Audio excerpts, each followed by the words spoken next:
Bismillahirrahmanirrahim. Assalamualaikum warahmatullahi wabarakatuh. Oke, alhamdulillahirabbil alamin. Assalatu wassalamu ala asrafil anbiya'i wal mursalin wa ala alihi washabihi rasulillahi ajmain. Allahumma sholli ala sayyidina Muhammad wa ala alihi Muhammad. Oke, alhamdulillah Bapak-bapak, terima kasih atas kesempatannya hari ini bersilaturahim bersama-sama. Sebelumnya tak kenal maka ta'aruf. Ya, beberapa orang mungkin sudah terbiasa berinteraksi, beberapa yang lain mungkin ya saya termasuk warga baru di sini kan ya. Semenjak pandemik ini baru pindah di sini. Jadi perkenalkan, saya Randy Yusran dari blok A3 ya, A3 nomor 10 yang di ujung tuh, yang di dekat pohon pete. Mungkin anak saya yang sering keliling main sama anak-anaknya bapak-bapak ya, Fatan, Fati sama Zizi.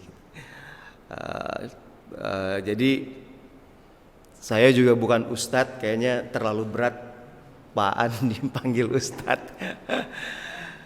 Kemarin diminta untuk sharing sama Pak An, oke, insya Allah saya bilang gitu. Dan kemarin saya lihat WhatsApp juga kan, wah Ustadz kayaknya berat banget gitu ya. Saya ini aja, warga yang sharing aja Bapak-bapak. Pertama salam kenal, mohon maaf juga belum ada acara open house. Nah, acara ya kan biasa kan orang baru pindah kan. Nah, kita pas pindah memang baru pandemik banget waktu itu. Pas pandemik, terus pas disuruh kerja dari rumah waktu bulan April, pas nggak banyak kegiatan. Jadi ya udah deh kita sekalian pindah gitu. Nah, pandemik juga. Jadi saya ingat ada kisah, ini ada Kaisar Konstantinus kalau nggak salah. Mungkin bapak-bapak juga pernah dengar nih kisahnya. Jadi dia memerintahkan prajuritnya itu untuk menyerang musuh. Dan dia perintahkan ke prajuritnya, pokoknya serang musuh yang ada di seberang sana. Dan dia ditugaskan, silahkan kamu menyerang musuh, menghabiskan musuh. Tugas kamu adalah menyerang 100 orang gitu kan. Nah, si prajurit ini dia siap menerima perintah dari kaisar. Dia pulang, dia minta kepada istrinya untuk menyiapkan baju perang. Jadi dia bilang ke istrinya, siapkan 5 baju perang yang berbeda-beda warna dan bentuknya. Dan dia mulailah pergi, dia menyeberang, dia menyerang. Dan kemudian di seberang sana orang sudah mulai mendengar kabar berita bahwa negeri mereka akan diserang oleh musuh. Jadi wah, mulai khawatir, mulai berlari-lari ketakutan di tengah malam. Kemudian hari pertama, dengan seragam pertama si prajurit ini, dia berhasil menyisir 10 orang yang berhasil dia serang, yang berhasil dia ibaratnya dia taklukkan lah, dia bunuh gitu kan. Udah. Besoknya lagi 20 orang. Besoknya lagi dengan pakaian yang berbeda lagi, tadi baju perangnya, dia menyusup lagi, makin banyak tuh berlipat ganda. Bisa 40, 50. Dan setelah lebih dari 5 hari, seminggu, kemudian dia sudah selesai. Dia berhasil menaklukkan kota musuh tersebut. Lalu kemudian dia kembali, dan si kaisar mendapat kabar mereka berhasil menaklukkan, bahkan itu bukan 100 orang, tapi lebih. ya hampir 1.000 orang gitu. Mereka bisa menaklukkan. Kemudian kaisarnya bertanya, prajurit, kan saya perintahkan kamu untuk menyerang musuh, menaklukkan 100 orang. Namun ternyata begitu banyak, bahkan hampir 1.000 orang gitu. Apa yang kamu lakukan? Bagaimana kamu melakukannya? Si prajuritnya bilang, ya saya memerintahkan sesuai dengan perintah kaisar. Mungkin bahkan kurang dari 100 yang saya taklukkan.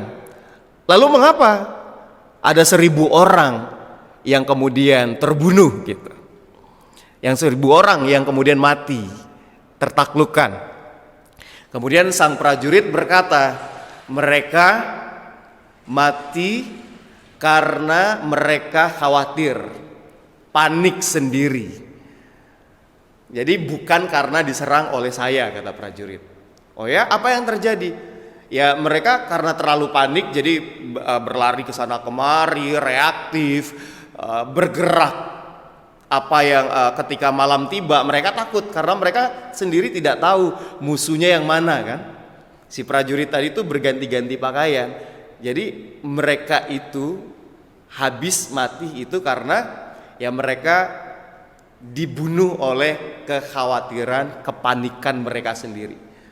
Sehingga ya bukan karena dibantai oleh si prajurit, tapi oleh kepanikan mereka sendiri. Sehingga dari cerita ini ya mungkin banyak kisah, banyak peristiwa yang terjadi di dalam hidup kita. Yang terpenting kan kita punya waktu dulu, kita punya jeda dulu untuk tidak terlalu reaktif, untuk tidak panik, untuk tidak khawatir berlebihan. Karena banyak orang ini kan kadang kita khawatir terhadap sesuatu yang belum tentu terjadi. Takut terhadap sesuatu yang padahal belum terjadi dan belum tentu terjadi. Nah, dari kisah ini kita belajar, kita tidak reaktif terhadap sesuatu hal, peristiwa, kemudian cerita, atau ya termasuk juga saat ini kan wabah ya, pandemik. Itu yang pertama, Bapak-bapak. Dan saya juga teringat kisahnya perang Uhud. Mungkin bapak-bapak pernah sering sekali mendengar kisah perang Uhud ini, dan saya yakin dan percaya peristiwa ini terjadi pun karena Allah ingin memberikan pembelajaran kepada orang-orang berikutnya termasuk kita. Benar nggak Pak? Jadi ya memang kan banyak peristiwa-peristiwa peperangan yang dihadapi oleh Rasulullah bersama para sahabat, dan salah satunya adalah perang Uhud. Dan di situ kan terjadi pasukan Rasulullah kalah kan? Kayaknya kenapa pasukan Rasulullah harus kalah ya? Ya kan Rasulullah. Ya mungkin memang Allah ingin mengajarkan kepada kita agar ya setelah kehidupan Rasulullah kita punya cerita tentang bagaimana bersikap terhadap sebuah peristiwa. Jadi menghadapi kaum musyrikin saat itu 3.000 pasukan, Rasulullah bersama para sahabat dan pasukannya 700 orang. Kemudian sudah mulai menyusun strategi kan. Mereka sudah mempelajari bagaimana kekuatan musuh, bagaimana kemudian strategi yang bisa mereka lakukan, sehingga dibuatlah satu strategi perang Uhud. Di situ ada pasukan yang diletakkan di paling depan, ada yang di sekitar bukit di bawah, dan ada 50 pasukan itu ditugaskan untuk menjaga di balik bukit itu, Jabal Al-Rumah ya kalau nggak salah ya, Jabal Rumah. Kemudian Kan Rasul berpesan tuh, pokoknya apapun yang terjadi, kalian tetaplah di sana. Apapun yang terjadi, kalaupun terjadi kemenangan, kalian jangan kemana-mana, tetap berjaga di situ, di Jabal Rumah. Dan kalaupun kalah, kalian jangan kemana-mana, tetaplah berada di situ. Dan pada saat itu, para pasukan dan para sahabat kan sudah oke, siap. Lalu kemudian kaum musyrikin menyerang. Mereka menyerang dari depan, mereka berputar dari samping kan, ingin menyerang. Tapi kemudian mereka tidak tahu kalau ternyata di atas itu ada pasukan Jabal Rumah, pasukan pemanah.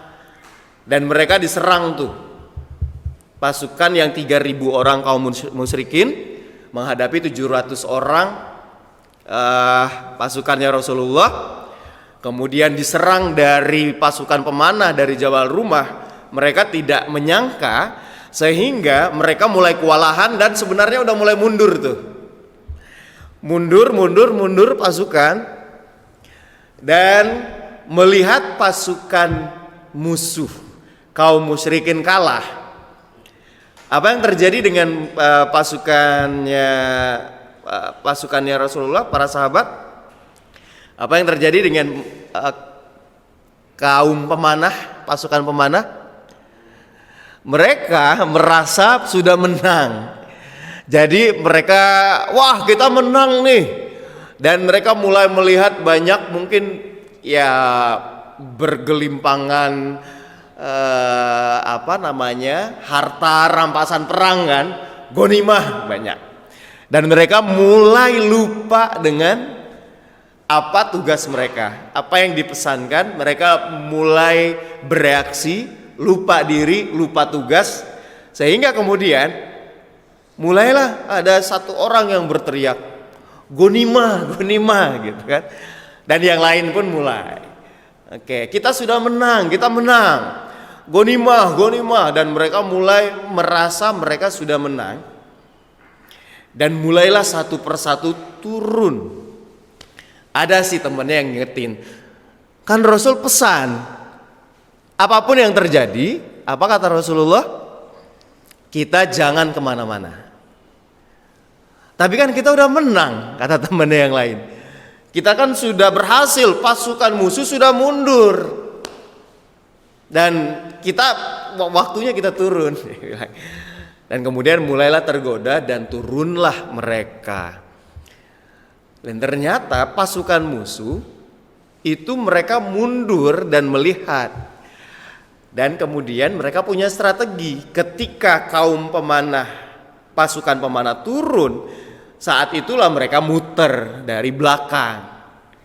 Mereka masuk dari samping, mereka menyerang. Dan dari situlah ya pasukan muslimin kalah. Bahkan ya satu persatu tumbang, wafat.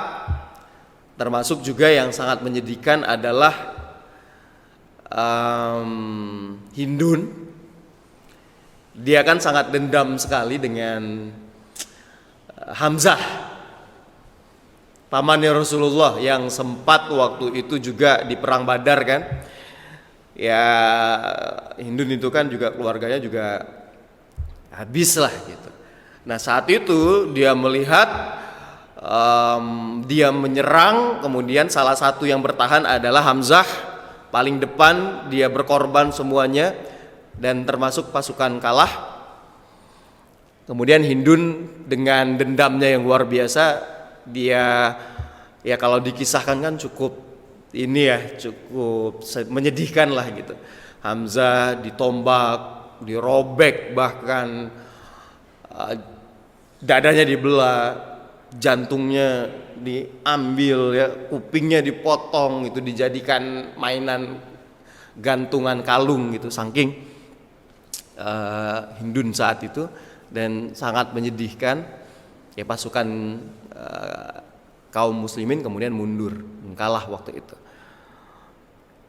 Saya selesai di sini ceritanya, namun apa yang kita ambil adalah balik lagi.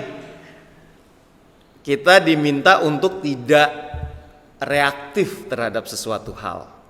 Kita diminta untuk tidak panik terhadap sesuatu hal. Kita diminta untuk tidak terlalu tergesa-gesa, terlalu gegabah. Kita perlu melihat dan kita perlu taat, kita perlu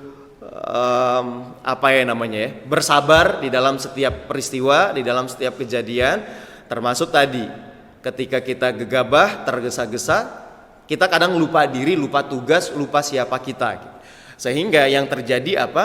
Kita keluar dari jalur kita yang sebenarnya. Ya kan, kalau misalnya Rasul berpesan pasti ada alasannya. Sama ketika Allah berpesan pasti ada reason di baliknya. Sama seperti peristiwanya si Kaisar tadi, Konstantinus tadi, ya ketika kita tergesa-gesa, ketika kita panik, ya semua pasti ada konsekuensi di baliknya. Nah, di sini mungkin sedikit ibroh yang boleh kita ambil adalah ya terhadap sebuah peristiwa kita boleh bersabar, kita tidak tergesa-gesa, kita tidak reaktif.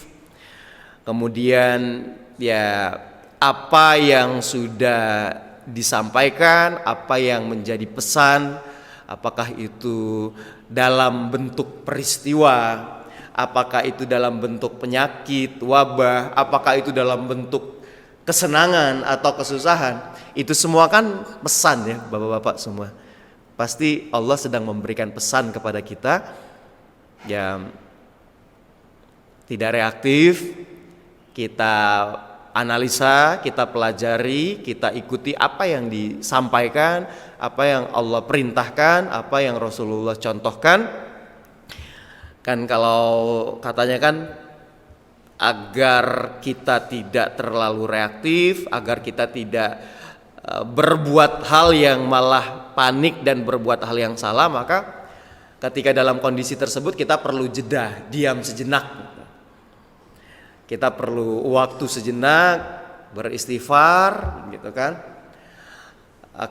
Kalau di dalam ilmu neuroscience itu kita perlu waktu jeda sebentar, tidak langsung bereaksi, tapi katanya kalau dalam kondisi seperti itu kita diam dulu sebentar. Kalau emosinya terlalu tinggi kita diam dulu sebentar. Dan kalau kondisi negatif sudah menguasai pikiran kita, diam aja dulu 90 detik. Dan ketika 90 detik kita berhasil menahan diri, biasanya dia mulai hilang, logika sudah mulai berpikir kembali.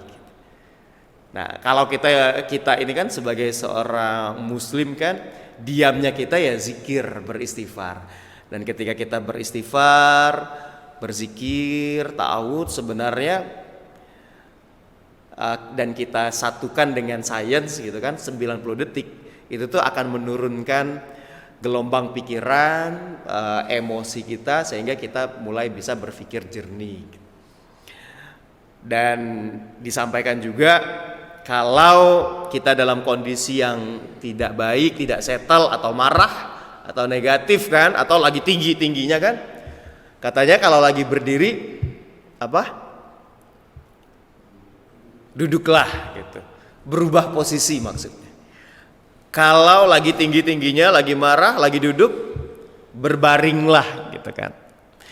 Nah, itu kan adalah pesan-pesan yang dicontohkan, disampaikan oleh Rasulullah. Dan secara neuroscience itu juga sama. Kita tuh perlu merubah posisi.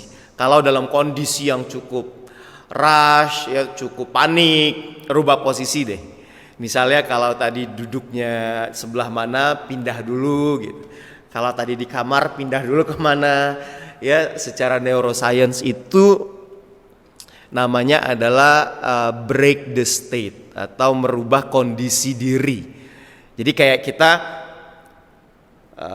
emosionalnya atau paniknya atau marahnya di kondisi mana, lagi di mana, lagi lihat apa, lagi dengar apa, dirubah. Pindah ke lokasi mana.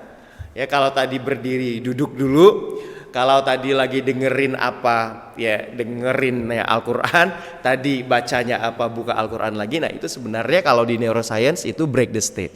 Atau kalau di dalam yang disampaikan di dalam hadis kan itu berganti posisi gitu. Dan satu lagi, wudu. Kan wudu itu kan obat yang sangat menenangkan. Karena air itu kan, apalagi air wudu, dia sangat membuat, balik lagi, saya coba compare dengan apa yang disampaikan di dalam hadis dan apa yang ada di sains gitu. Dan di hadis juga berwudu itu sangat menenangkan. Dan di neuroscience juga air itu sangat menurunkan gelombang pikiran kita yang sedang terlalu gelombangnya rapat gitu, padat. Kayak gelombang listrik itu kan cepet banget, gelombang beta namanya. Nah, ketika dikasih air, apalagi wudu dan doa, itu gelombangnya jadi melandai, gelombangnya jadi slow down secara neuroscience. Jadi pagi ini saya ingin mengingatkan kepada diri saya, semoga ini juga menjadi hal yang bisa bapak-bapak bawa pulang juga, bahwa terhadap sebuah peristiwa, kejadian, kita tidak reaktif, tapi kita berpikir sejenak, kita tidak panik, kita tidak lupa diri, lupa tugas, lupa siapa kita. Ingatlah kita ini siapa, ingatlah kita ini makhluk, ingatlah kita punya yang maha besar. Allah sudah memberikan segala petunjuk, Rasulullah sudah memberikan segala contoh. Kita ikuti aja, ya. Dan bagaimana caranya kalau berada dalam kondisi-kondisi yang terlalu panik seperti itu? Diam sejenak, ta'awudz, istighfar. Secara sainsnya diam sejenak 90 detik aja, jangan bereaksi apapun dulu, sehingga kita akan dikontrol kembali oleh pikiran logika kita yang tepat. Kemudian apalagi berganti posisi. Kalau dalam kondisi marah yang tinggi, berdiri, duduklah. Duduk, berbaringlah. Secara neuroscience, break the state. Hancurkan kondisi diri yang saat itu, dirubah. Kalau kita lagi dalam kondisi A, pindahkan ke B. Kalau lagi mendengar A, pindahkan ke B. Kalau lagi merasa A, pindahkan ke B. Itu mengganti kondisi diri. Atau berdiri, duduk, duduk, berbaringlah. Dan yang ketiga adalah ambil wudhu, itu sangat menenangkan. Dan secara sains, air sangat menurunkan gelombang pikiran atau otak yang sedang panik, sedang tinggi, sedang beta. Dia akan turun kepada ketenangan, kepada rileks, kepada gelombang yang sangat landai gitu, gelombang alfa. Dan orang yang tenang, insya Allah pikirannya lebih tenang juga. Orang yang tenang, insya Allah dia akan memenangkan kondisi dirinya, memenangkan kondisi sekitarnya.